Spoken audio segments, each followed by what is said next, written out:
Elle court les idées de l'enfant intuitif, l'antenne de l'or. Les pensées chez un enfant doté de capacités extrasensorielles ont une chose en commun. Semblables à des étoiles filantes, ces lumières se croisent dans le cosmos et disparaissent en un éclair. Elles se présentent à l'enfant intuitif sous forme d'images, de sons, d'odeurs et autres. Tout se passe comme si une information ou une pensée chassait l'autre à une vitesse fulgurante.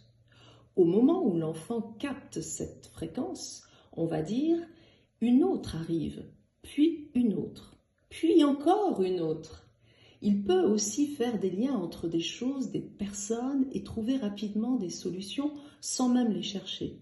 La réponse s'impose à lui sans qu'il donne une explication. Il la reconnaît, il sait. Ça peut donner ce type de dialogue avec ses parents ou ses référents. Tu sais, tu vois. Et quand son interlocuteur dit « non, je ne vois pas », il se met à piaffer d'impatience « mais tu sais bien », car pour lui c'est une évidence. Ces flots d'informations qui se croisent existent bien dans sa réalité, dans son monde. Pourtant, dans sa relation avec les autres, cela peut être complexe à gérer au quotidien. Imaginez au moment où il répond à une question, une autre information sans lien apparent arrive. C'est comme s'il l'attrapait au vol. Il sait qu'elle est pertinente. Tiens, une information ici. Tiens, une là. Au moment où il décide de l'intégrer dans sa discussion, il se rend compte qu'on ne peut pas aussi facilement enchaîner des idées sans prendre un minimum de recul pour lier les informations entre elles. Il perd alors le fil de sa première idée.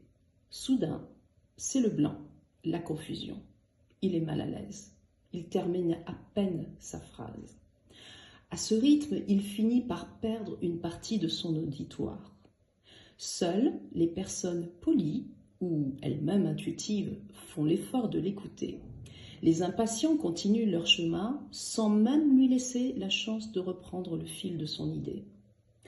À la longue, la souffrance s'installe et le vide aussi. Il arrive aussi souvent à se replier sur lui-même, à tomber dans la dépression ou encore à tomber dans le virtuel, car son entourage ne le soutient pas. Chez les enfants que je consulte, j'ai remarqué une autre caractéristique. Les exposés longs les fatiguent, car cela exige de leur part une attention plus grande, comparée à un enfant qui n'est pas doté des mêmes capacités. Leur esprit est en marche en continu. Sauter un repas ne les effraie pas, par exemple, car lorsqu'ils sont concentrés, ils le restent. Souvent, ces enfants, dans leur relationnel, finissent soit par développer leur idée à l'extrême, introduction, développement et conclusion, soit ils synthétisent leur idée.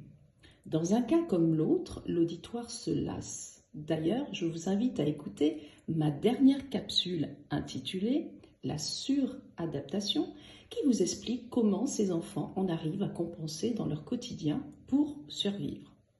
Aussi, c'est pourquoi je recommande que les enfants dotés de capacités extrasensorielles consultent des personnes qui ont elles-mêmes vécu ces situations.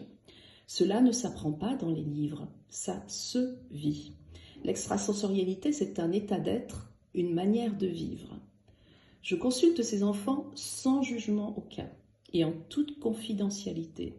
Je ne cherche pas à les changer, mais leur permets de voir leur propre lumière en leur apportant de la paix intérieure. Si vous avez aimé cette vidéo, commentez-la, partagez-la ou même écoutez-la avec vos enfants ou vos ados afin d'augmenter la visibilité de l'AEM. Je répondrai à votre question. À bientôt sur l'antenne de l'or.